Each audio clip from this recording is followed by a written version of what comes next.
Hello, and welcome to another discussion in our literary fiction side hustle that we have going on the Page Chewing Forum. This is the fourth discussion. Like this one, we've read 3 Cormac McCarthy books, and we are taking a break from those and talking about George Orwell's 1984 today. We discuss approximately one book every month. We have a little bit of a wheel spin that we do before each discussion to decide what we're reading next. And so far, Steve has won all of the spins. So what we are going to read next month is American Psycho. We haven't set up a time for it yet. So if you'd like to join the discussion, consider checking out the Page Chewing Forum. If you'd like to add books to the wheel and discuss those with us, check out the Page Chewing Forum. With me, I have some interesting guests. We have an unfantasy non-thinker and a double-think king. And Steve is just Steve, unless, are you not even Steve Schwarther today, Steve? I'm un-Steve today. Steve is un-Steve. So, Jarrod, the unfantasy non-thinker, could you start with introductions? Sure.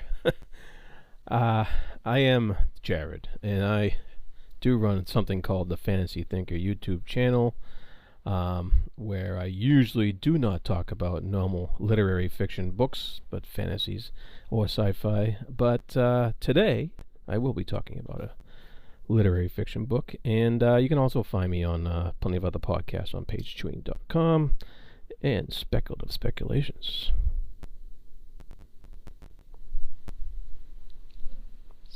And the Chris? double thinking. Double Think King, that's me next. So, my name's Chris Mohan. I have 2 YouTube channels, but if you concentrate closely, you'll find out that they're the same channel. 2 plus 2 equals 5, right? The 2 things can happen concurrently. One is just my name, Chris Mohan, where I talk about movies generally, and then the Chronicle of Chris, where I keep my books and stuff. Discussions on there. Yeah, and you'll find me in Speculative Speculations and at patreon.com as well. Steve. Yeah, I'm un-Steve. You can find me on Page Chewing or all the other podcasts that we have, Speculative Speculations, and all the other stuff we have going on. I'm really enjoying this literary side hustle. It's been a nice break from all the fantasy and sci-fi. Not that I dislike it. It's just nice to get a change. And I do like that we're reading classics and McCarthy, and it's been a fun ride for sure. It's been a great run. Great thing for Steve, because he's won every book that he wanted to read. You know, the rest of us are just living in his world. You know, we should just get rid of the wheel, and I'll just pick every month. Yeah, exactly. It's worked out well. Like I've enjoyed every single book so far. So this is you're good at this. We should mention for the listeners that this month I did pick your book that was on the list, Chris. So I did take we had a new list, and I did pick American Psycho, which has been on the list, I think, since the beginning. True. It has. And you had given up on reading it. So I did put it on, knowing it would get picked. So I am, it's not all, I'm not, there's no nefarious things going on. It's something. You mean you're a benevolent overlord? I see. Yeah. So basically what I'm saying is, if you win my favor, I will put your book on the list.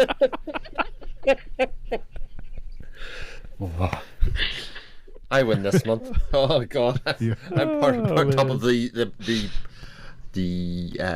being watched crew. Yeah, that's me.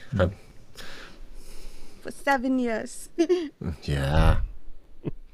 So, question before we start: having read this, as we all now have done, do you think this is the most influential book of all time? Ooh. Wow. Oh, you came out swinging. Yeah. That's a good question. Wow. Haymaker. I would say, yeah, it might be. I think not it, because this book is not only in literary circles, but I'm convinced every politician reads this book for. It's like a handbook on how to control. Yeah, and I think in that sense, it transcends just literary works, that other books that are really influential, like Lord of the Rings, or other books that we talk about all the time because it's in the genre we discuss often. This book is at another level of influence, and Yeah, I think it could be. I think Mm. yeah. Well, it's on a lot of high school reading lists, so it gets a lot of exposure. And I actually had to read it in high school in 1984. Wow. So that was, interesting. I didn't remember anything now. That's a long time ago. But and of course, when you're a kid in high school, you don't take in what what you would when you're an old man. But yeah, I called it a perfect construction of sociological manipulation. That's Yeah. that was a term I used. It really was. That's a great question, Chris. It really is. It's the book is foremost in my mind right now, so Mhm. it's hard to like think of something else that would Yeah. replace it in that context as far as influential book of all time. But I mean, fiction wise or non mythological wise, I guess. I mean, you could always ramp out the Bible and Shakespeare Yeah, and what have for you. sure. Yeah. Oh yeah. But as far as a more modern book that has influence other than religion, it's up there. It's pretty big.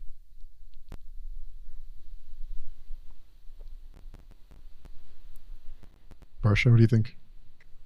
I don't know that I have an answer to that question per se, but I think things like the fact that there are phrases that we use in our everyday language, like "Big Brother is watching," I Yeah. think that speaks to definitely the influence of the book. I think, and as to whether it influences politicians or if it's sort of a extraction of how politicians generally operate, I think I'm not super clear on that. I think there's a nice chicken and egg problem there, but um, I agree that it likely has significant influence. As to whether it's the most influential, I do not know. Yeah, I mean, I think it definitely influenced storytelling Yeah. going forward. I mean, uh, there's a lot like Steve. I think you mentioned something the other day about is this grimdark? And it it was a funny question, but it definitely influenced grimdark if it's not Mhm. considered such, because a lot of the grimdark stories have an authoritarian, governmental function in place or religious function in place or what have you that tries to control the populace. That's Warhammer 40,000 certainly, and Yeah. Yeah. it's in a lot of other grimdark stories, and it's in not just grimdark though, but it's in a lot of other stories. The totalitarian regime is a huge factor in a lot of fiction, and this book definitely has its footprint on those stories that came after it, I would say. Yeah, I always like asking that grimdark question because it was halfway joking. I mean, of course, Yeah. it's 'cause it's just a way to get people, a way to start conversation. But it did strike me that because all the things people complain about grimdark, rightfully so, some of the complaints, but it's very dark. There's no humor in it, almost no humor. It's very oppressive. You never feel comfortable. You never feel like our main character has a chance. And when you do feel like they have a chance, it comes crumbling down pretty fast. Mm. There's torture, there's murder, there's control. I mean, it's all those things. So it is definitely influenced a lot of those stories because there is no hope, very little hope. And when you do get a sliver of hope, it disappears back to zero or negative even. So yeah, it is very, it's an uncomfortable read, and Mm-hmm. it is dark. It's It is pretty very bleak, dark. yeah. Bleak. No, I was Yeah. very uncomfortable reading this book. There was like literally all hope was taken away. Mm. Yeah, it's bleak in the sense that you can't even, as a reader, imagine where the avenues of hope would come from.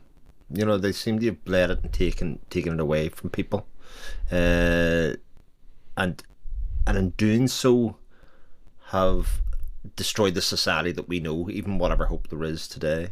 And I think I sort of thought about this yesterday, and we were kind of doing, well, we're going to be talking about this yesterday, but I think it's incredibly meta that this is a world that exists without the arts, right?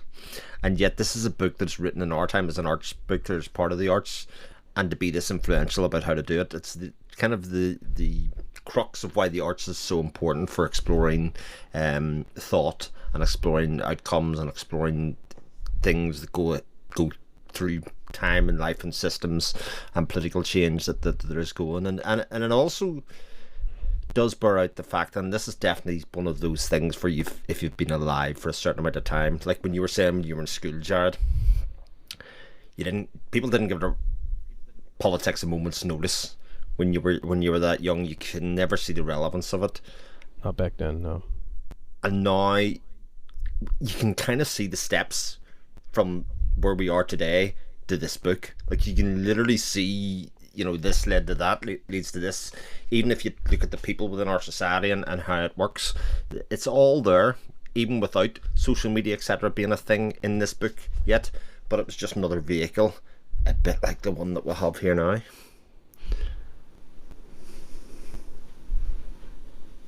I think that's a great point about the importance of art, because I think in the last appendix about the principles of Newspeak, the part where they talk about how eventually the goal of the party is to make it so that the higher centers of the brain are removed from like the process of speaking altogether, to so that we engage in duck speak, just the words come out, which I think is basically like, while that seems ridiculous, I think the summary of that appendix could essentially be that all the things that give meaning to literature, right, that make things worth, like, you're trying to figure out how to interpret it, maybe the poet saying this or that or the other thing, that's taken out and everything is mechanical and robotic to the point where you don't even need to think about it while you're speaking. And so that's essentially like the deletion of art from society, right? And that's how you get to that point. And with that, you also find that you're taking away meaning from life as well, which, yeah, so I think that's a great point. But that also made me think about Embassy Town with the removal of like similes and metaphors, which is what, again, I think adds the double or triple layering of meaning to language. So, yeah, you like to speak about how books bleed into each other, Chris. This made me think about Embassy Town quite a lot, especially just the appendix. Yeah, I think it was chapter 9 that really breaks it down and really gives the like, I think, Jarrod, you said yesterday, it's like a handbook on how to control. And you there. I'm not trying to make parallels and say that we're living in this kind of world. Of course, this world is another level of control, but there are tactics that are used in the same way. And I think a lot of people think of social media as this free place, but it's really not. It's the government, governments control what we say and what we don't say. They influence algorithms. It's another form of control. Yeah. So whatever side you're on, it's a way to control. It's a way to control the culture. It's a way to control what we think. It's a way to enrage us. It's a way to make us upset, to distract us. And in the book, it's discussed that there's always a war. There's always war going on. Yep. There's always something going on to rally behind the government. And I think now, It's more about us fighting amongst ourselves, about arguing about things and being distracted with entertainment and these other petty arguments we have with each other, that they don't have to start wars because wars are expensive. They don't have to create the real wars anymore. I mean, not that there's not wars in the world, but there's a different type of conflict that distracts us, and we're distracted amongst ourselves instead of against other governments. So it's really, it's the way that that's been twisted and used in a different way to keep us busy. And we're more concerned with each other than we are with what's really happening. Yeah. Yeah, you could take that point and you can push it and dissect it and like just bring up a whole bunch of different examples. And like one of the things I was thinking about was that it's not just governments that have this kind of control. It's also corporations that have this kind of control. You know, I don't know if Orwell foresaw that part of it, but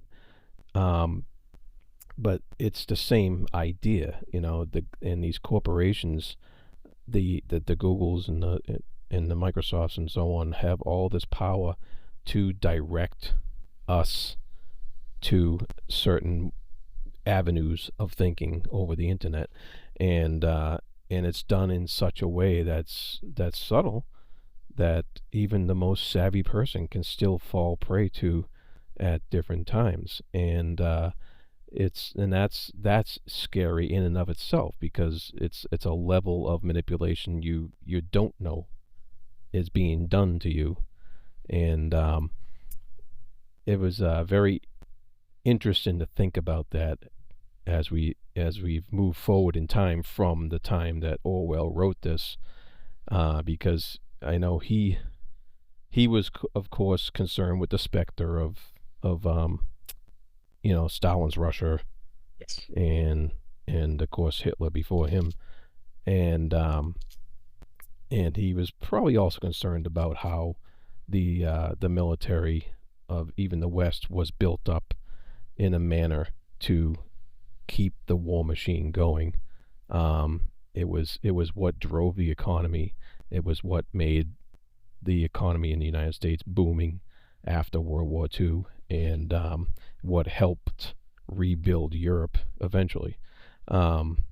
So there was some concern about that, because to keep all that going, you had to have the buildup of war apparatus, the weapons, the guns, the planes, and so on and so forth. And you could see that apparatus going all the way through 1980s. And it's what a lot of people were using this book as a comparison during the 1980s, when I was forced to read it in high school. And yeah. And now that the apparatus of control may have changed rapidly due to the technological advances of the internet and computers and online stuff like that, and thus other players have come in to do a different form of control. I think social control, which is what this guy was writing about, was social control today. And you know, that's a lot of doom and gloom, and I would like to think that because, you know, we're all artists of one sort of another, you know, we like making podcasts. That's an art form, right? Some would argue. Yeah. That's our one grasp of freedom, right? Our one holding on to it, you know. But yeah, but that's the premise. You know, that you can go down that road and keep finding things, that examples of that kind of what Orwell has been talking about in this book, which can be very scary, and which is why I hate this book so much. So there you go. So it's effective, I guess, right? If it gets that kind of reaction out of you, then it's very effective. And yes, you start to wonder, are corporations controlling the governments now? I wonder about that all the time. Yeah. I mean, I don't wonder about it, because they do. I mean, you can use any amount of examples if you want. There's long-standing ones, like, for instance, the gun controls and laws in America are pretty much the gold star example of how you can buy influence and how you can buy votes, etc., to control a government. The response to any amount of wars that can be on one side or the other. You can go around different countries in the world, and due to where there is influence of money or no influence of money, the attitudes to those wars can be like the two opposite sides of those wars, for instance. And in the advent of social media, etc., they've had, and the media, they've had the Leveson inquiries in UK, which you're probably not as familiar with, but that's when the newspapers were tapping up people's phones to generate stories, and the net effect of that was nothing. Nothing happened about that, even though it was like a breach of all privacy laws that they were going. There was really no fallout other than, oh, we'll promise not to do it again, and of course they did. And I think if there's one major message rather than the government's thing, I think it's be careful of the message. Whoever controls the message controls the world. And in Orwell's case, I think he was talking about, the media, just in general, about the luster of the media and how much they were controlling it, because this manipulation of what facts were, and that people could not remember what, even if they lived through it, whether that was really the case or not. You can see that happening now with a lot of people. Like, my mum sends me stuff that she's seen on Facebook, and you just go, Mum, this is nonsense. I know it was in the internet. It doesn't mean it was true, But and Mum's quite an intelligent woman. Like, you can say that about me. There's things that I've been caught out with. You become this kind of vacuum. And I think one of the biggest takeaways from the book that I have is, while the message is there, they needed the individuals to do it, and everybody played their part. Everybody in society did their bit to perpetuate society for what it was. The people that were taking pride in inventing these stories are going back and changing the literature to suit the story that was coming for their head, to make up stories, and accepting that people were just taken out. Like, everybody was part of the problem, which I think is what made it so bleak in a lot of ways. Yeah, you needed the Parsons, and you needed the children, and you needed, I guess, even Smith to play his part to perpetuate the control. And I think that the mechanisms that perpetuate all of the messages, I guess, like the internet with all the rewriting of statements, you don't know what's real anymore. You need all these news outlets to tell you whether or not their news you need websites to tell you whether the news is trustworthy or not, and so on and so forth. I think between that and ChatGPT, I feel like Orwell predicted a few things here. In there's this machine that spits out fiction, apparently, that is then disseminated, something that writes rubbish poetry that the woman was singing while hanging out laundry. And I guess people are producing stories and quote-unquote literature with ChatGPT today. And that's also making it easier to disseminate propaganda, I know, from in some countries. So, yeah, there's a lot of disconnected pieces that work. It's not that, things are as bad as what he's written about, but you can see fragments, and they're all mechanisms of control. Like, whatever the ideology is and whatever the need for power is, these are mechanisms to obtain said power, I guess. And again, I don't know if this book is laying out a playbook. I don't think he was the first one to come up with these ideas. I think it's more of a condensation of these are all the mechanisms used across history. Because I was reading the Cicero trilogy, and that one was depressing in its own way, because politics apparently hasn't changed in thousands of years. So in that, they use, again, war, the fear of war, to gain control for a dictator. And similarly, here, the notion of war is used to get votes, to keep Big Brother in control, and so on and so forth. So I think it's sort of like a nice little summary of all the mechanisms used across time. When we fear death or another country or another government, when we fear that there's this danger, then we cling on to our own governments to protect us, to keep us safe, so that we give control, the Patriot Act, we give control for them to protect us, and they slowly take things away. So, but yeah, it's very fascinating. And redefining what words mean. We've seen that in the last few years. I mean, words are redefined all the time. Words aren't what they used to mean, and it's so. Yeah, you can look at it cynically and go, God, I think we'd recognize the signs in modern society, but I'm not so sure that we would. Like, you can take the idea of being a perpetual war and say, God, that would never happen.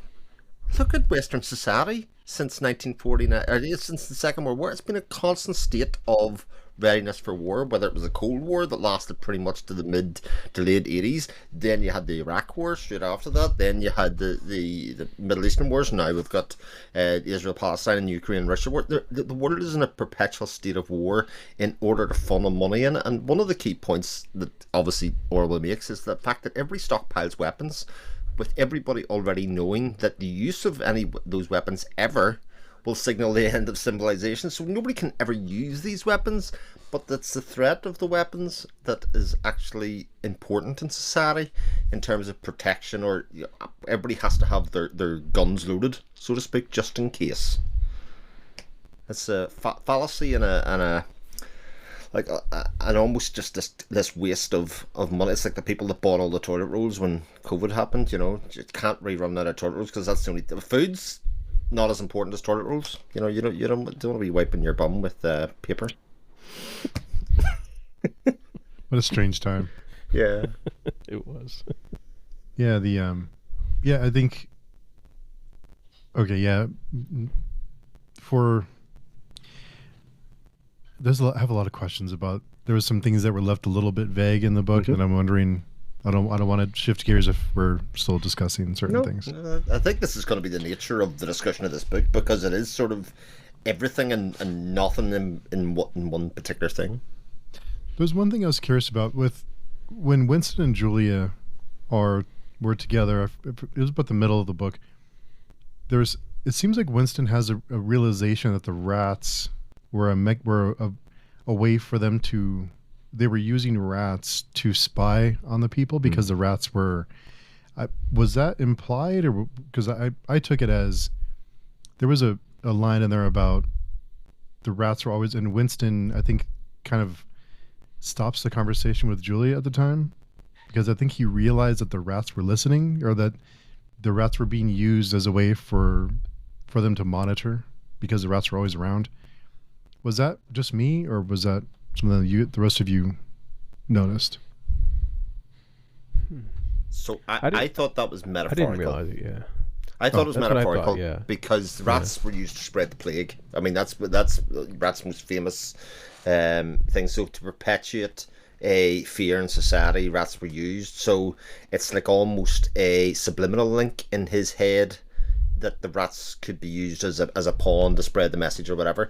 But I think it also was to serve as a way for you, the reader, to look at the world and the environment around him and go, actually, what is happening here? Like the woman singing that was to distract him down in the alley, that seemed to be singing like the nonsensical song, etc., was almost certainly part of the control act. The fact that people didn't sing, people didn't emote in that way, and yet here there was somebody doing that, and it was enough to have him fascinated and lose track of time and all of that kind of stuff. So for me, I'm not sure I mean, I could be picking it up wrong, of course, but for me, I think it was more allegorical and has that dual purpose of being a metaphor for the plague and also for being aware of your environment.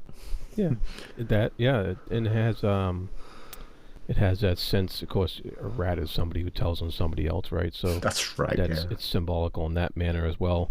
And there was also the act of Julia, right? covering up the hole in the wall to block the rats, trying to block out Big Brother from seeing them in another symbolic way.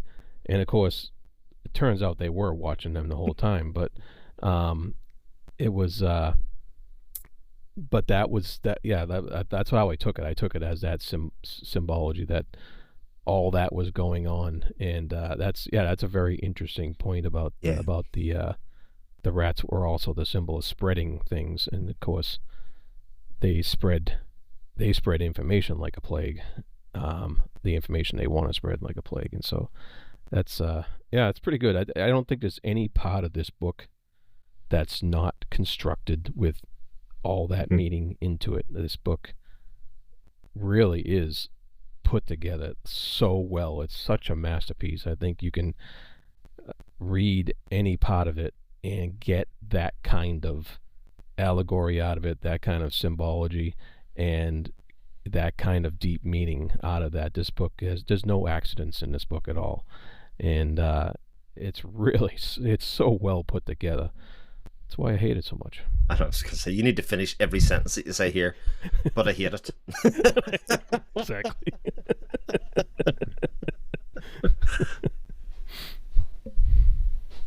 I'll drink to that. Yeah, the relationship between Winston and Julia it's very impactful. I think it's exactly what the story needs, actually, at that time, when it kind of talks about systems and messages and the way the politics goes, to kind of bring it to a human connection, and for his fear to dissipate at that moment when he just gets the piece of paper that basically tells that somebody's attracted to him. Because, I mean, at the core of it, that's the most basest instinct in society, that happens, and these people have never had it. He's been married and he's never experienced it, so you can kind of see the almost childlike nature with the way he approaches life. Then it's like, they start off being careful, but actually it doesn't take long before devil may care. It actually doesn't matter if we get caught.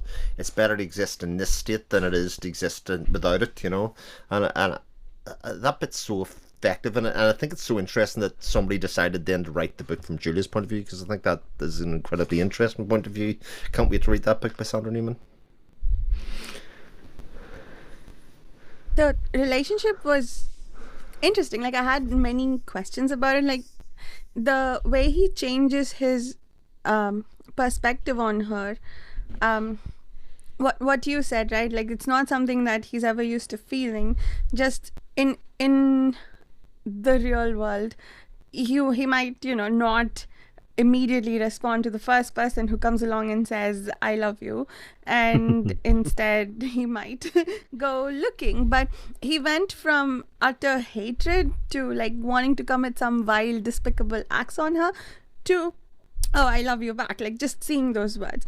And it's a very theoretical affection that he has for her, I think, and in his own monologues about it afterwards, when he's been arrested, when he thinks back to how he feels about Julia, it's more like he's got this disconnect between how he feels and how he thinks he should feel.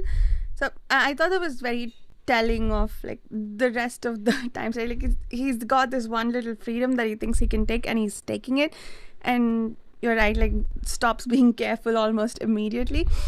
Because she could be just like the guy whose apartment they were renting turned out to be. She could have been the thought police, and he wouldn't have been any the wiser for it because he caved so quickly. But that, I thought the writing of that was very interesting overall, because it felt almost like an intellectual exercise for him to feel affection for her, not an actual emotional response to her, if that makes sense.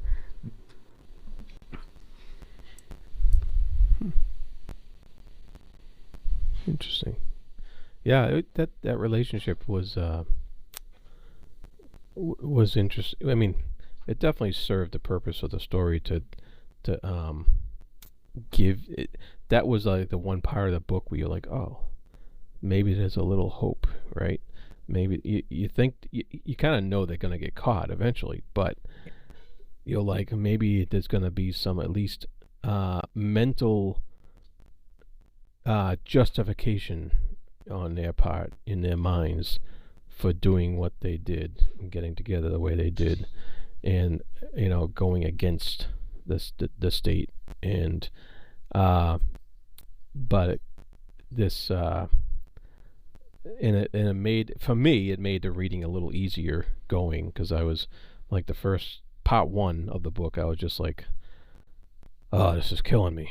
And then and then part two, at least there was that was like, okay, all right, we can keep going. And then once they get beyond that, once they are caught and they're brought into the prison or whatever it was there,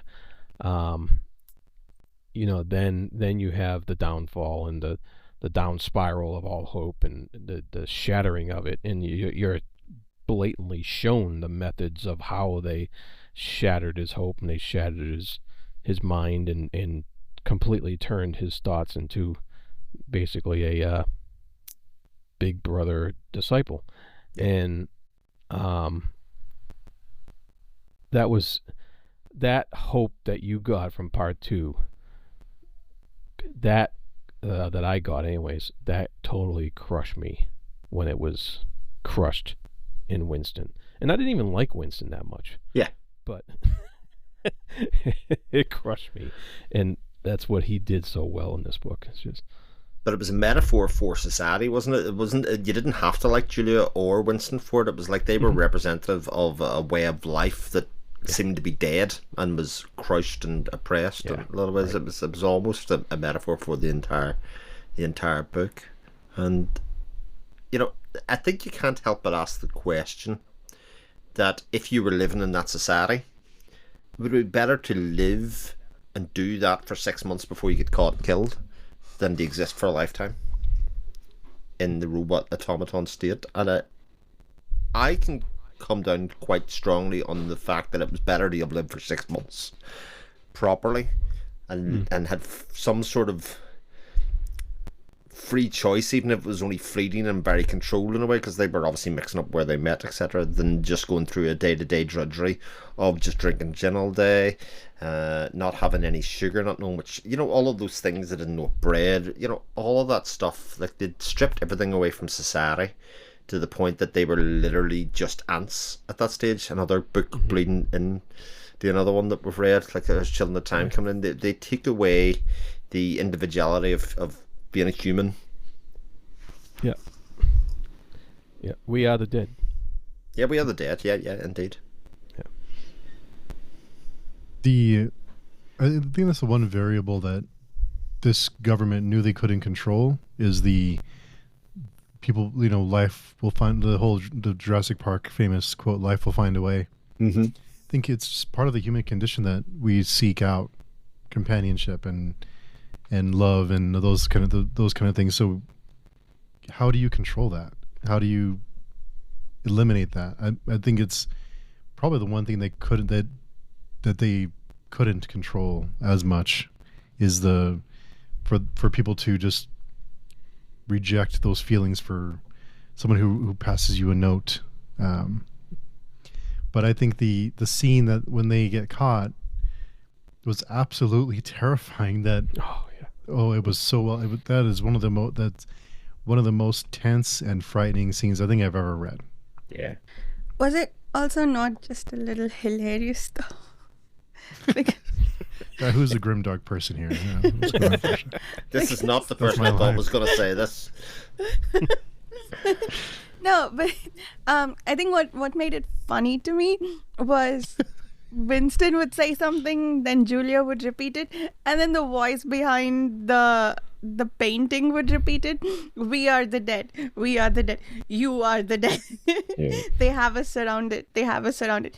We have you surrounded. So like the confirmation from the voice while chilling, it was also slightly hilarious. It might have also been the audiobook narrator, but I found it funny. Like I hated that I did, but it was funny. The voice, I think we listened to the same audiobook. Simon Preble? I think so.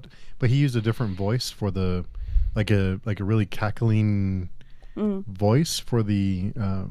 So it did have an impact for sure. I don't know if it was funny, but. But yeah, the Ministry of Love, which maintained law and order, that was the department for that. And again, another allegory to the fact that as soon as he found a relationship or something outside of his mundane life and life, that's when everything became open to him then. Like his willingness to rebel and to fight against society to preserve that was very much the heart of who he was at that stage. Like nothing else really mattered. And it's why controlling love and relationships and all of that kind of stuff is so important to that way of life, if you know what I mean, and to that society, because you could, in one part of the hope is, well, maybe they could just let Julia and Winston live together and they'd be sort of happy at the side, but they never would be happy because society is not predicated on that, and otherwise they just need somebody to change the facts. They need somebody to go back and rewrite the stories. They need somebody to write whatever fiction there is that is controlled and allowed at that stage, much like, you know, communist Russia, etc., communist China does as well, and to a certain extent our AI bots will do in the future for us. It is interesting how that freedom to choose or freedom to love is linked to freedom of choice in life. Yeah, very meaningful.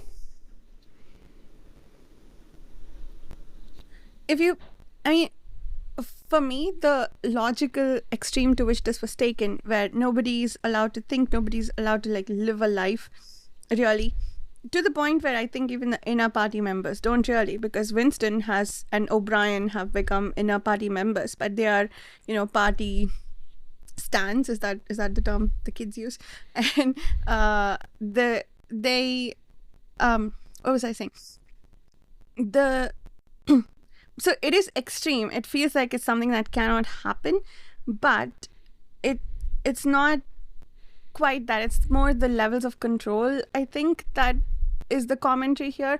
Not that this can happen. Like, that's just ridiculous. I don't think any single power wants to go to that logical extreme where even like they don't get to live life properly. But it's more about like sort of, you know, scaling it up, making it big to see, okay, these are the things that could lead to a really bad situation. It's not necessarily going to be this bad, but it could be bad enough that you have your freedoms taken away.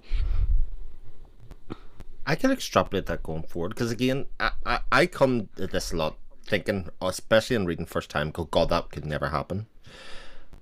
But if you have a society, right, that outlaws love or seeking out of relationships from an early age, and a world where arranged marriages happen, if arranged marriages happened in that vacuum, then it would seem much more normal and much more like a better way to live, so to speak, than having free choice. So I could definitely see it happening. I just don't know how you control hormones.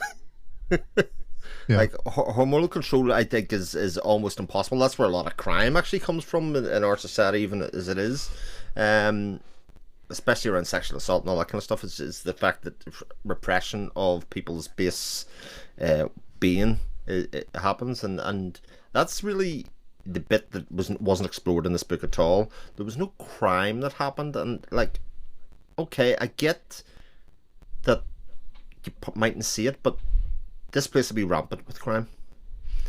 This kind of society would be complete rampant, regardless of consequences or otherwise. People's need for survival would take over, and most instances of crime, etc., are based on poverty anyway. So, if you keep a group of people, and the 85% is the old sort about the proletarians, in abject poverty, there's going to be a lot of crime in there in some ways, and I think that's the one bit that I look at and go, oh, that wasn't really in there. Well, it might have been subtly, because he mentions, because Winston goes to the underground, so to speak, and he goes to like the black market, what have you, and he sees how some people, the proles, basically, are living. And they're kind of allowed to do what they do. They don't have the same strictures that he has where he has to get up, go to work, never say anything bad about the party, never think anything bad about the party. It was the proles didn't seem to have those same strictures that he has, but the proles, according to the handbook that Winston was reading, did not have the ability to rise up as one to, because when like in the handbook, when the proles got that ability, they became the middle class, and then they became controllable by those in charge. And then when the middle class became the ones in charge, they in turn were the ones that were controlling. And there was that cycle of history that the lovely handbook that he was reading was explaining. And thus the proles seemed to have a bit more freedom in what they could do, even though they were suffering the whole time they were doing it. But there was the illusion that they at least were not under the mental control of the state, even though they obviously were under the physical control of the state, because they relied upon whatever handouts they were going to get. So I think there was a hint of that in there, but the book was so focused on Winston that it's easy to, I think, miss that other stuff that, because we only seen it through Winston's eyes, so you only get that little glimpse, But I just had that feeling that that's how it was, based upon, and it was based partly upon Winston's reading of it wasn't even, it's not the party's manual, it's the supposed Brotherhood's manual that he's reading, and that was explained in there. Have you read it? I wrote it. Love that line. Yeah, that was great. Right, which I think pushes that point even further. Yeah, exactly right. Yeah. Question about that. Did he write it as a means to sort of draw out potential thought criminals, or was he formerly a thought criminal himself when he wrote it, and now he's using it to lure people in? Like, what was, like, I don't think it was specified, but what do you think is the most likely explanation? Well, it doesn't matter, because now it's used to draw out the thought criminals, and that's how it's always been. Doesn't matter what the original was. No, exactly right. As he points out, there was nothing in it that people didn't already know. It was, it was just sort of like this echo chamber for people to go, yes, see, I knew it. It's that thing that happens when people look at conspiracy theories on the internet and go, I bloody knew they never got to the moon. See, the rocks aren't real, or whatever it is, and the people become absolute. It's the original confirmation bias. Exactly, that's exactly confirmation bias is exactly the word I was looking for. You're absolutely right there, Jarrod. Regardless of what it was originally thought out to do, it was exactly it. And again, there are many books that use this idea that the controllers write the mythical book. We'll come to a couple in the sci-fi masterworks that I can think of two off the top of my head that do this, but to say what books they are, ruin the book, so to speak. But this happens quite a lot, I think, which is again another one of those archetypes and tropes that maybe didn't even start here, but definitely is very effectively done in here, because it's not only, this is where it's really effective, it's not only a manual for how that world exists, it's a world for how our world exists. This idea of class that's discussed in chapter 1 of it. I remember being in school in the mid-80s, right, maybe in 1984 again, not discussing this book, but being told by our teacher at that stage that class had nearly disappeared from society. And he was a working class to middle class person, and that's what he believed. And yet, we're 40 years later, class is probably more important than ever in society. Those kind of divisions don't really didn't really disappear, but the way that it's described in that chapter 1 is actually true. The middle class become that they get liberal people in every so often in government, and then people get rid of them because the all has to go back to change. It is so accurate in so many ways about how the 20th century played out, and that's its real power as a manual for control and for how to get people to do what you want. The labels change, but the separation doesn't. Right? Yeah. Right. Yeah. Basically, the lower classes are always screwed. Yeah. You Very convince them much that they're needed to accomplish a goal.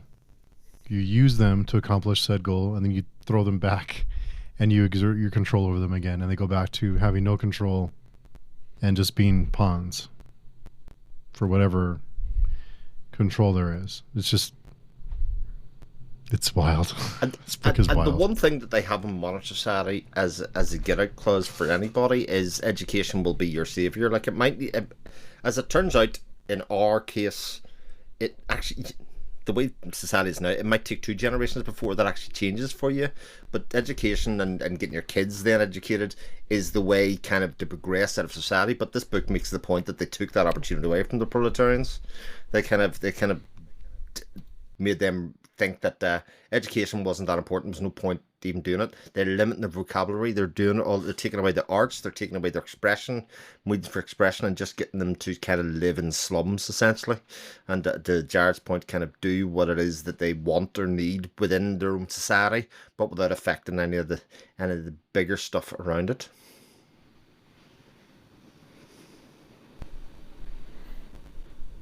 Yeah, I think it did. The book laid out the bits about education, right? That we're not going to educate them. We're not going to give them any information, keep them ignorant so that they don't rise up. And I think that works to a great extent.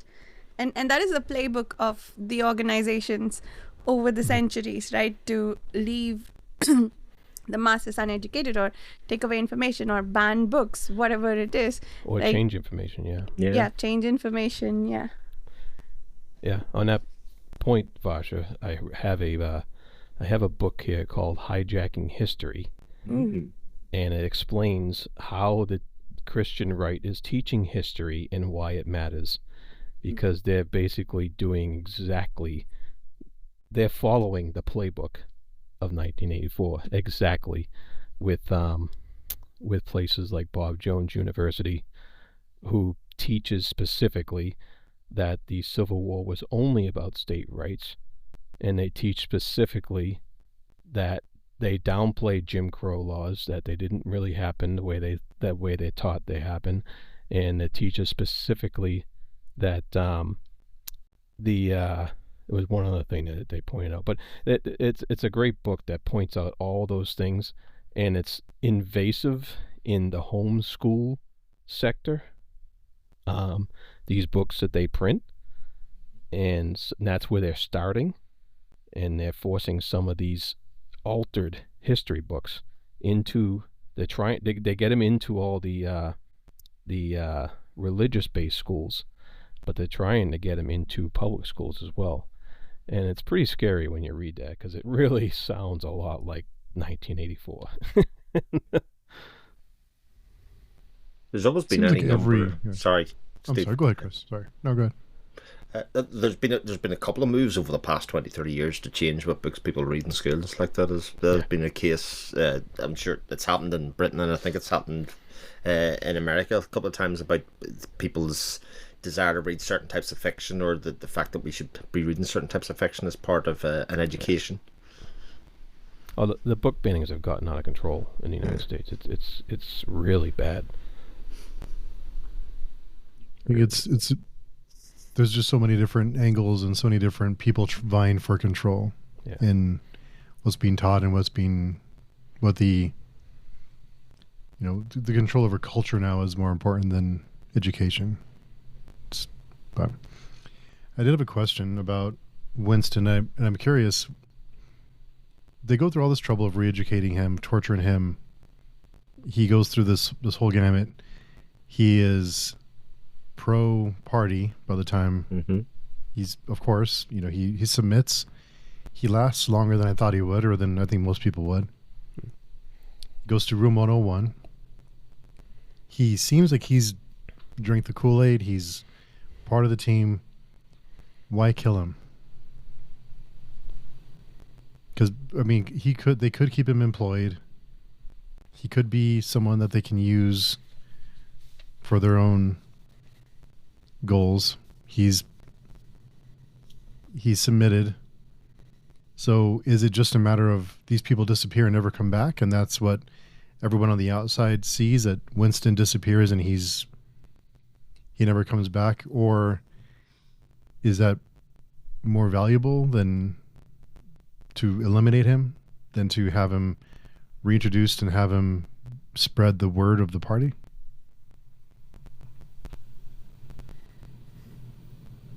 That's a great question. Is Winston dead at the end of the book? He is? Oh. I don't necessarily get that. I love Big really? Brother at the end, isn't it? I don't get that he's necessarily dead. He could be dead, actually. It's definitely a possibility. Because he does feel the bullet in his brain, right, at the end? When he's walking and they're behind him. Behind him, that's right. There's someone behind him. They always do it from behind. And he feels the bullet. Oh, yeah. The he long with the hope long for hook. bullet was entering his brain. That's right. Yeah, no, okay. To try and answer the question, I think they have a lot of examples of people previously. The three guys that they originally did it with, the three guys that they brought back into society, tried to integrate, but who continually were working in the background. They probably thought they had them figured out, and I'd say that even for Winston, as fearfully as it is, take him out of room 101 for enough time and give him, another relationship. He's going to be back to where he was beforehand, and it's too much of a risk within society. This is a society where they don't respect life, they don't need life, they just need people to plug people in. So why take the risk of keeping them alive if the only thing that's really important is to keep the system going? If he's too much of a risk, then why not just kill him right away? Why feels like re-educate him? I think this was a daydream that he was hoping that the bullet was entering his brain, because Winston, sitting in a blissful dream, paid no attention as his glass was filled up. He was not running with cheering any longer, and that paragraph goes on to end with the bullet entering his brain. So I kind of assumed it was part of the daydream, but I could be wrong. Maybe it's left to interpretation either way. But Could be, if it is not a daydream, it's kind of sad. The ending is sadder than I thought, because he has this whole thing about how he lock away what he knows into this like tiny pocket, like a cyst, and then it will erupt just at the moment of his death before they can do anything about it. So if in fact he is dying at the end, the dying thought is that he loves Big Brother, not he hates Big Brother like he wanted it to be. So yeah. Well, I think O'Brien kind of explained it earlier on, where he said, "We want you to love us before we kill you." He basically says, That's what "But we'll that's kill what you." he He's said. very flippant about it. Yeah. Yeah, and so maybe the idea of letting him live was them just making sure that when they finally do kill him, he's going to love Big Brother. And it was more about the power of being able to do that, just like the whole book, when O'Brien was constantly saying, it is about power. That's all it is. We stay in power for the sake of having power, and power is God. That's it. God is power, power is God. And so it was all about O'Brien. I don't know what level of party he is, but maybe he was trying to prove to his boss that he could make this guy love the party, love Big Brother, and then, all right, I did what I was supposed to do. See ya. I proved I could make somebody love Big Brother. in after everything that Winston's been through. Because that's what he told him. He basically told him that before he started torturing and all that stuff, all that grim stuff. So after copious amounts of research, it looks like he is not killed at the end. Oh. Yeah, So he does not die at the end. The novel ends with Winston sitting at the Chestnut Tree Cafe drinking gin and playing chess and contemplating Big Brother's face. Of course. However, Winston has been tortured and brainwashed into conformity, and his fate is left unresolved. So, Victory gin, no less. Yeah, so I misread that one. Freedom is slavery. I mean, Yeah. it was ambiguous, I think. Slavery is freedom. Slave. But I actually think, regardless if you're reading whether he's alive or dead, I think the end is actually the same in a lot of ways, because he is sort of dead intellectually. You know, he is just part of the system at that stage. He's, as an individual, has given himself over to Big Brother at that stage. Yep. Shit, it's bleak. It really is. Can I start a new topic? Sure. Absolutely. Sorry, did we have anything more to say about this? No? Okay, new topic. So that conversation where Julia and Winston give themselves up to O'Brien, and he asks them what they would be willing to do to express their hatred and like to work against the party, and they say yes to everything except betraying each other, which was interesting for two reasons. One, like I said before, I don't even think they care about each other very much, except on a intellectual level, that like they have the freedom to love each other. I don't think I'm convinced that they actually have much affection for each other. But the second thing was they're sort of becoming the thing they hate to overcome their hatred, like to fight against it, or they're willing, or they think they're willing to do that, which again is interesting. Like, it's both chilling and like, if you become the thing you hate, are you not part of the problem in order to fight what you hate?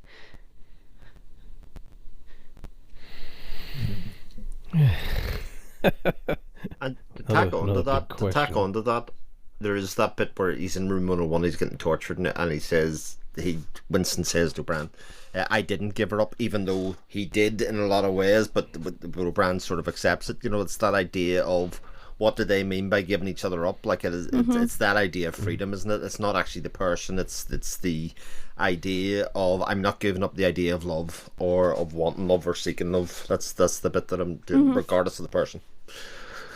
Yeah. So they got changed, like they got conditioned in all these ways to say, and Julia says they can't change what you believe, which, sure, but let's say hypothetically they were actually working against the party with O'Brien. Let's say that movement meant something and they actually did all these things. Would they not have then become just like those people? And at the end of it, the only belief system they have is that I hate the party. Like, you don't have any morals that you're fighting for. You don't have any like real freedoms, because you're willing to take away others' freedoms by disseminating venereal diseases, apparently, like, and whatever other things that they said they would agree to.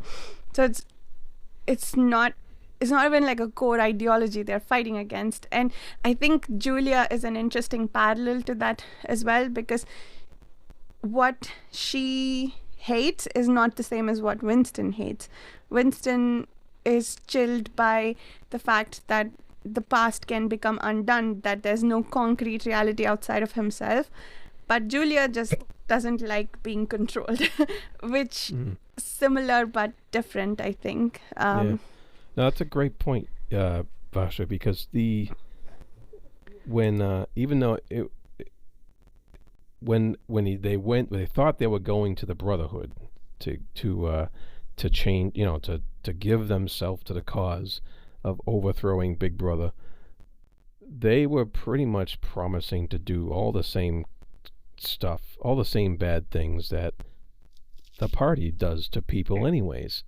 And I remember reading that and I was like, what are they doing? That, like, are you willing to throw acid in a kid's face, you know? And I'm just like, and I was just like, wow. I was like, step back, wait a minute, what are you promising? Because you're promising to do the same stuff that the party is doing to the populace as it is. And of course that was all part of O'Brien's plan, but it was very telling about their character. And like you said, it was only hatred for the party that was their cause, rather than actually having a cause that would be a policy that was different than the party, to that was a philosophy that was different than the party. It wasn't. It was the same philosophy, and so bleak. But how do you fight an oppressive regime like this without going to those? Without doing those things. I mean, how do you fight back? How do you get the attention and the? What do you do? I mean, how do you fight back? How do you fight a government that is willing to do anything? So the people that they're agreeing to hurt are not the ones who are hurting them, right? At the very least, I would hope that a core ideology for anyone like that would be to not hurt innocent bystanders. Right. Which I think... Sorry, go ahead, Jarrod. Yeah. No, and I think we have that, now in our movements. Like, for instance, the civil rights movement was a movement that definitely had a different ideology than the status quo, and it worked, and it wasn't perfect. There were a lot of gray areas, but the Civil Rights Acts got done, and there was that's reality. This is, of course, 1984 is your extreme example and your extreme cases. So yeah, you're right, Varsha. In reality, you're going to have the compassion that is needed for a change to take place, and that's probably the difference, is that Winston and Julia didn't really have that compassion, and maybe it's because they weren't brought up to have that they weren't, they've been conditioned, whether they know it or not, even though they think they're going over to the other side. They've been conditioned to think the way they do, even though they think they're rebelling. Yeah. So it boils down to, are you fighting to be the one in power, or are you fighting to protect what you love, right? Or protect what you think needs protection? Or so are you replacing a totalitarian regime with another one, because that always happens? Or are you fighting to do the right thing? Which how do you do that? Steve has a point. Like, it is difficult to I guess not hurt people, but also that can't be the default. Like, that can't be something that you're willing to do right away. I don't even think it's as complicated as that. I think most people, even to today's society, all they want is to have a purpose. It's nothing to do with actually, being in power or anything. Like, most people just want to have a purpose, and for some people, they find that purpose as they go through their life. That can be through parenting or otherwise, or getting into a career in a position where they feel they're making a difference to other people. And I think for Winston and Julia, they had a purpose and a job. Their roles and titles within the society were well defined. They knew what they were doing on a day-to-day basis. They got comfortable in that stage, like a lot of people do, and then started to look around them. They were starting to look outside side that. So you can think if you've been in any job for any length of time, people get bored at that stage and either want to progress or have room to progress or move to another job. I don't think our society's any different in that way, and I think that's sort of what happened with Winston and Julia here. They had sort of an elevated place within the society, even though it was a very controlled government system. But at a certain point, they could go in and do their job, turn it off and not do it. So they started to look at the people they were having lunch with. They started to look at how other people were behaving, and that sort of led to this point. And I think that idea of progress and opportunity is a core tacit of any kind of function in society. So you would think that if that happened in modern day society, that the removal of those opportunities would lead to some sort of affirmative action in people. Maybe. Possibly.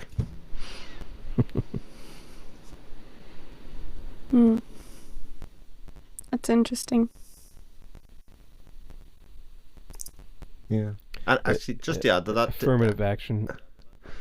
Well, I was just going to say I said that because obviously we live in a society that is democracies, right? We all live in democracies, but in all of those democracies, about half the people don't vote. So people's idea of affirmative action isn't always to vote. It can be to do something else that sits outside that. Yeah, they don't, but they do have the right. They have the right to vote to do but so. I think if that affirmative action would yeah.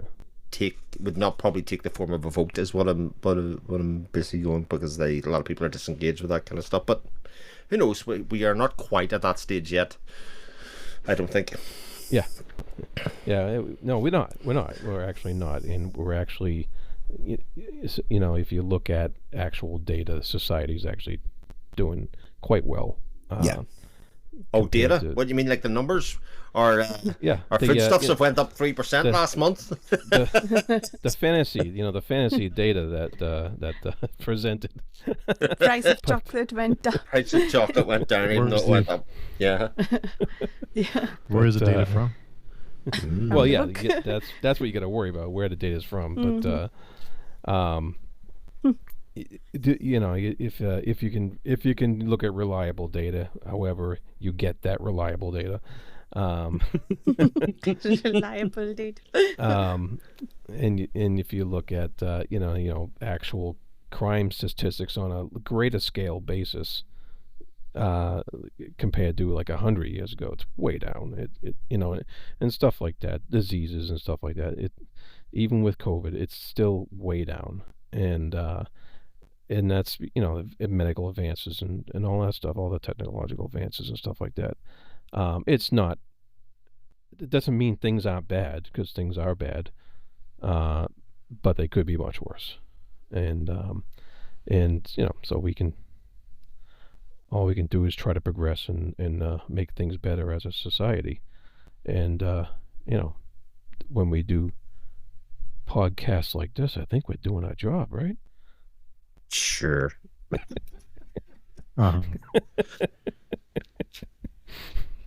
That's it. What was biscuits? Doing our job. What was everyone's thoughts on Winston and Julia reuniting at the end? That must have been of really awkward conversation. Because they both obviously they were both alive. They both gave each other up, right? So yeah. At some point they both gave in. They both drank the Kool-Aid. They both knew it. I don't think there's any judgment there, because they both did it, and I mean, I think anyone would, or most people would, after a while. So that was a very touching and just, I don't want to say horrific, but it was a really sad reunion. Sad. Yeah, it's very sad. Again, it was almost, because they're almost different people. Yeah, I was going to say, it kind of pervades this idea of nihilism through it, that kind of sits within the book anyway. Is like, what is the point of it all? What was the point of the fight if at the end, not only did it make no difference, but they accept that it made no difference? You know what I mean? It's like, right. Man, that's one of the reasons that Jarrod, I think, hates the book, is because that pervading idea of nihilism kind of does rest at the end of it, you know?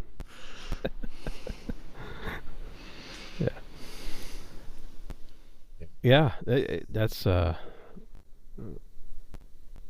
it's hard to put into into thought, other than just saying, yes, it's depressing as hell. But it's so well done. Yeah. In that, to make you feel that when you're by the time you're done with the book, it's so well done to make you feel that depression and that hopelessness and scare the crap out of you. Like, don't let this happen. It's the big warning. Don't let it happen. And I think he probably needed that kind of an ending in order to really drive that point home. Yeah. Don't you let it couldn't happen. have a happy ending that everything worked out at the end, because then the effectiveness of the book is lost in a lot of ways. It kind of says, oh, but it's okay, everything will work out in the end. It's more of a cautionary tale than that. Yeah. I don't think it would be as powerful if at the end, him and Julia managed to live together or managed to get together somehow, and maybe Big Brother still won, but they managed to be together. So it's like, okay, I don't know. It wouldn't have the same impact. I don't think it's definitely it's such a cautionary work. It's such a warning that warning wouldn't be as effective if there was any kind of spark of hope for the main characters at the end there.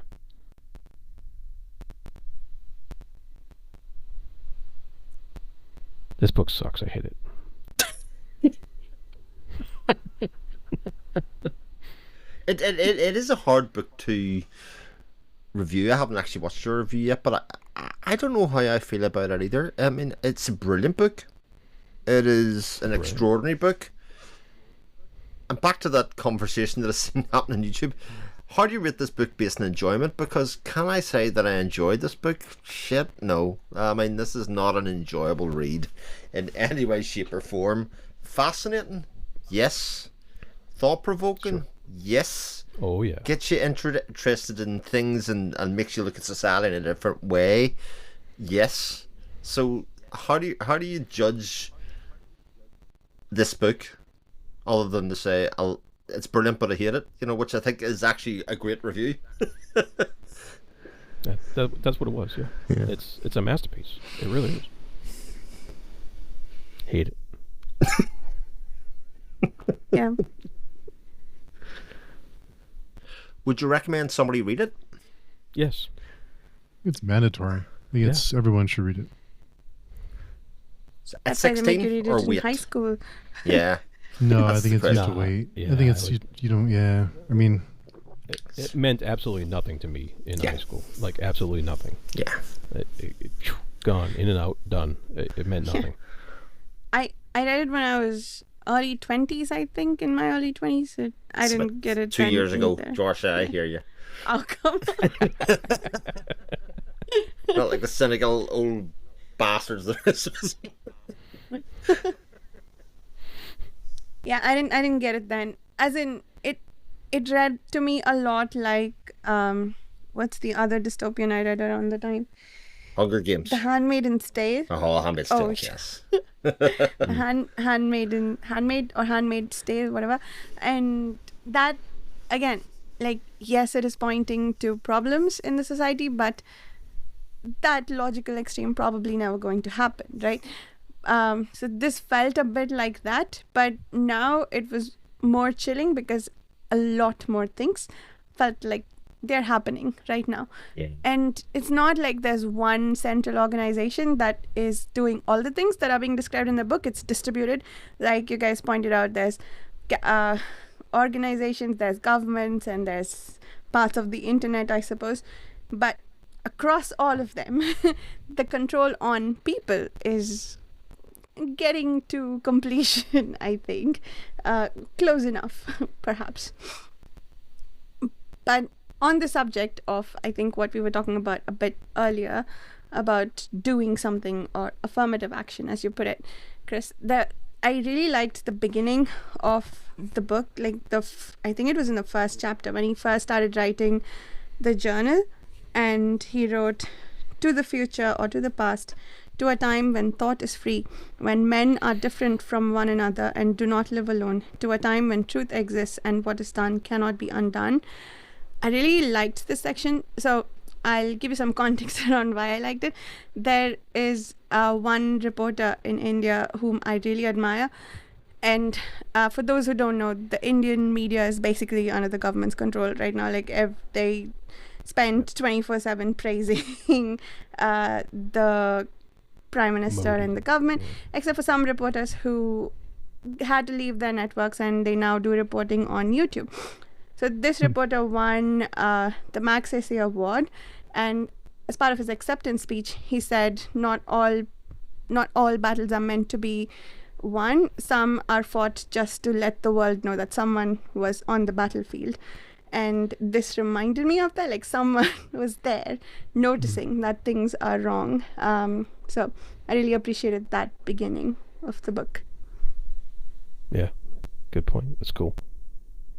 And to that point, I think that is kind of the point, is that actually you don't fight these kind of battles with people, with arms, with bombs, anything like that. Anything of this magnitude gets fought with ideas and ideologies, and if there is any bit of hope in the book, and I think it sort of lays this out towards the end as a possibility without ever going there. In this 3-state world, there have Eurasia, East Asia, and Oceania. If only one of them breaks, they all break.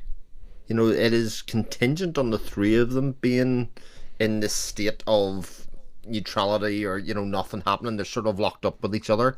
But if only one of them would break, then the whole thing would break. And I think if there's one piece of hope in the book, that would be it.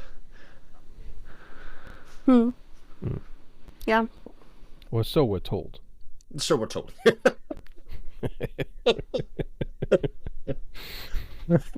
Cynic. That's my job. Yeah. Oh boy, what a book. And can I start a newish topic again? Always. Another scene that particularly stood out to me, the 2 minutes hate, when Winston starts with thinking about how ridiculous it all is, but then joins in with a vengeance, and he participates in the hatred, and how primal that is, and the primal nature that is being tapped into to do all of that. And like, we get a lot of explanation later on about why that is, but I think just in the opening sequence with that was visceral and like extremely, like, that was a phenomenal scene. That was brilliant.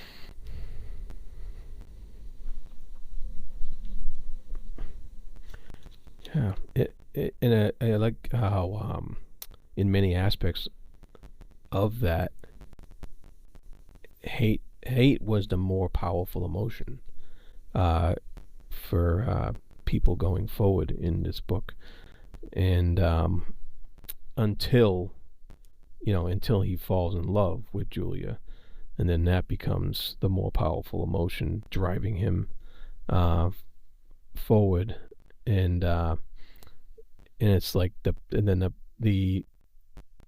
party has to break him of that love, because the party uses hate as their that's what they thrive on. Hate equals power. It grants them power, and it's what they need to make him do again. I mean, if ever there was a manual for 2024 Western democracies, hate is the vehicle to control society. You know, an awful lot of the things that are happening now are based on this idea of fear and hate and distrust, rather than positive emotions at all. And in its own way, the fact that Orwell realised that emoting would definitely be part of any system of control, creating avenues for emotion, etc., that would be very intrinsically in there, is both interesting, but modern society has sort of even replaced this, not just with the emoting part of it, but this distraction. You know, social media every 6 months throws up something that just envelops society. So what colour's the dress? How much did that take over people's lives? How many are there more doors than wheels in society? You know, there are any number of these things that came up that totally became the water cooler moments, replaced all films, TV, whatever, music, whatever was going. People just kind of fascinated. And politics, sadly, has evolved to the point that you just need to wait enough for a news cycle to go round till somebody gets distracted by another one of those things, and you can bury any ill that you can and need. And people have understood that news cycles are just transient. Like, the people don't resign anymore over things. It's just there's no need. Wait a week, it'll be gone. Yeah, no, it's true. It's and like you can try to bring up stuff, bad things that certain politicians did back in 2016, and nobody knows what it is. Nobody remembers. They barely remember bad stuff that people did in 2020. It's all washed under the bridge. It's all gone, and it what's new today. That's all that people look at, and what happened yesterday is forgotten. Crazy. Yeah. I think in the one of the last interrogation or like torture scenes, O'Brien tells Winston that he tells him, you're underestimating the capacity of hate. Like I think he says something to the effect that you think that hate is more exhausting than love, but it's not, that you're underestimating the capacity to hate, or something to that effect, if I remember correctly.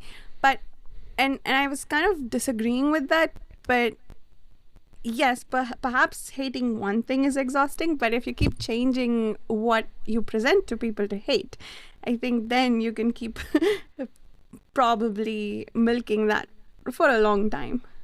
Hopefully not forever, but Yeah, it's kind of funny. Yeah, now that I think about it, it's like the internet is doing what the party in Orwell's book was doing.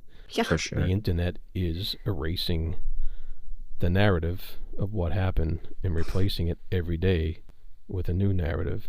Yeah. And it's not so much erasing it as just moving over here and distracting you from what happened before. It's forgetting it, and that's its own, forgetting is its own form of erasure, I guess, you know. Yeah. Oh, yeah, that was a fantastic line in there again towards the end about how he remembered something wrong. He had a memory of a wrong memory, which actually was a right memory.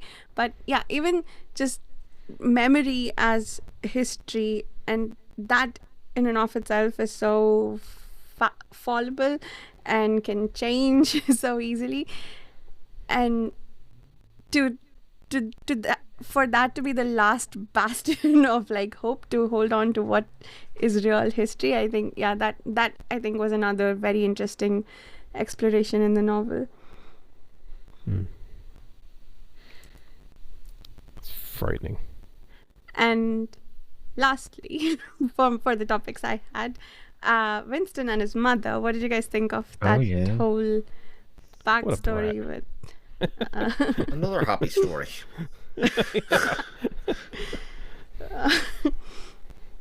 yeah, that story was also deeply hurtful. Like, I have memories of like tantrums I threw as a kid, and I feel so embarrassed about it. And for this, like for Winston to have these memories, I think that just sucks for him. Yeah, it's that memory of you did something or something annoyed you so much that you ran away from home for half an hour, right? And you hid somewhere until you cooled down or other one, and then you came back. But in this case, everybody was away and had left and abandoned. And I think it's actually most effective with the ending, where he reimagines his life with his mother. That's being there, because I think even more so than the scene with Julia, I think that's the one that really sticks, because again, this is a life based out of trauma. You know, he's lived his entire life with this trauma of being abandoned. So actually having an attachment to the party or the message makes an awful lot more sense, because he didn't have anybody else. He's never had anybody else. Even his wife Margaret, who never made the attachment to. It makes everything else relevant for him. You know. Yeah, I like that. Cool. Good book. Disturbing. book. Good book. I have one more Excellent. point. The one bit of humor I think in the entire book is Palmer and his two kids. Oh yeah, the The fact that when he goes over to visit and the kids are spying him or training to be spies, and that the dad's so proud of them for being these upstanding citizens, and even to the point that they rat him out at the end, and he's like, "Oh, great kids." and we Shucks. and the ambiguity there, whether the kid gave him up because he tried to discipline her the previous night, or if he was really talking in his sleep. Like, what? How convenient that he was saying Big Brother is down with Big Brother or whatever, and the kid just happened to be hanging out by the keyhole. Or how creepy if she does that every day. If she does it every day. But even him going, "Thank God they saved me. I mean, I'm going to be killed and die, Right. but thank God my kids are that good. They're so talented. I love them." Yep. That really was, yeah.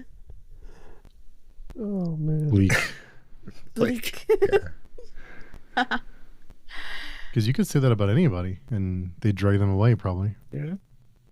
Yeah.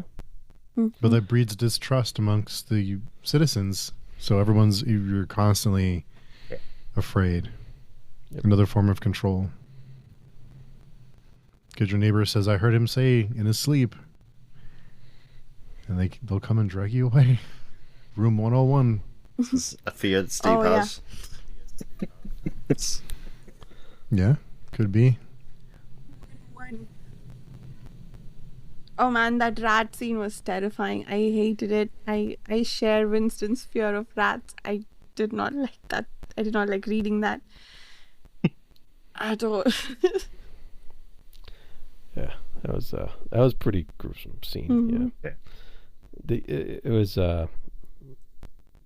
just imagining what would happen, because he described it to him before Yeah. before they're going to do it, and just the description of what the rats were going to do to him. And when he met Julia, she had a scar on her face. And again, it's unclear whether it's from the torture or if it's on the rats that he asked them to set loose on her. And on that note, Yeah. I was going to ask one more question of everybody before we go. yes. We have read 4 books on our literary side hustle. Where does this rank? Number 1. Number 1 for Steve. The bleaker the better. Easy. Bleaker than For the his- road. That should be a his- cover quote. Yeah. For as good as the other books have been, not that they're, but I think this is just another. It just, there's so many different levels that it hits on. I think Jarrod, you mentioned earlier that it's so well put together. There's nothing wasted. It's genius, there's no doubt. Yeah. Well, everyone else, what do you? Varsha? The Road. Still first. Well, This is second. I think I barely liked Blood Meridian. So Blood Meridian, I think Chris, you called this book Jarrod's Blood Meridian. So I appreciated that book, but hated reading it. So yeah, Blood Meridian and Child of God, same. Appreciated, but did not enjoy reading them. So The Road, this is a very close second. And then Blood Meridian and Child of God, I guess. Blood Meridian more than Child of God.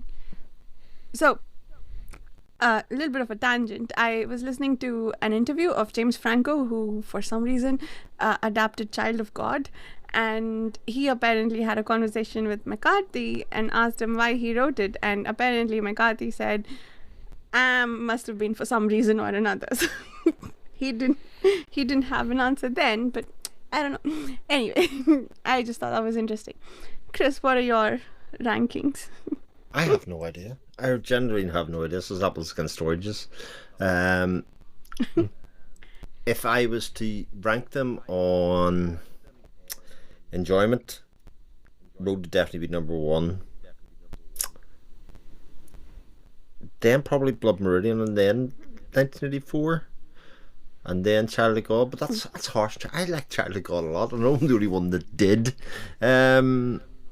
I see an awful lot of parallels with Blood Meridian. I sort of think of them as companion novels in a lot of ways, because they do deal with the more darker aspects of human nature, which doesn't get explored an awful lot, and I suppose this does as well. And this one's a bit more. Like I say, this one's hard to rate because of that general. Oh God, it's too close. It's too close. It's too relevant. Top 1 books. Yeah, 4 top 1 books, something like that. But I actually think long term, if I was to reread all these, once every 3 years or something, I would say that actually The Road will end up as pretty comfortably as number 3 out of all of these books. Even though on first read, it's top. I think Blood Meridian and this have much more depth to them. Than The Road. Not to say The Road doesn't have depth, but the amount of stuff and the amount of themes that are in it is just almost overwhelming for those 2 other books. Interesting. Well, I've only read two of these, so. That's easy for you. Do you like this? Child of God. Do you What? like easy. this more than Child of God? He hates this book. So this would be number 1, as much as I hate it. Damn it. I didn't like Child of God, so that, but it definitely did not. It doesn't have the impact that this one has, and it's not. I found a lot of faults with Child of God myself in various places that I didn't care for, and so that one I just threw in the fireplace. This one I wouldn't dare, because I might get arrested or something. But no, this is a masterpiece. It's so perfectly put together. It's so perfectly written. It would definitely be no matter how much I hate it, it's a true classic, and it's one of the more perfect books written. It's really good. Nice. So next month will be American Psycho, and we will all be back for that, doing more rankings, and Chris has pulled it out from his infinite bookshelf. So we'll see everyone in a month. Oh, we have to do outros. Steve, would you like to go first? Sure. The easiest way is to go to pagetune.com. All this stuff is there. All the links and we have blog article, we have blog posts, we have our forum. Come and join our forum. Come and chat with us. You can also find me on Speculative Speculations. Chris? Me. So you can find me on my YouTube channel where I talk about books on the Chronicle of Chris. You can find me in Speculative Speculations. You can find me on Pigeon forums. You can, I don't know what else I do. I've lost the thread a little bit. Jarrod? You can find me at the Fantasy Thinker YouTube channel, and you can find me on Speculative Speculations podcast, along with many other fine podcasts here at pagechewing.com. And you can find me on the YouTube channel Reading by the Rainy Mountain, on the podcast Speculative Speculations, and hanging out on the forum and on Steve's podcast sometimes.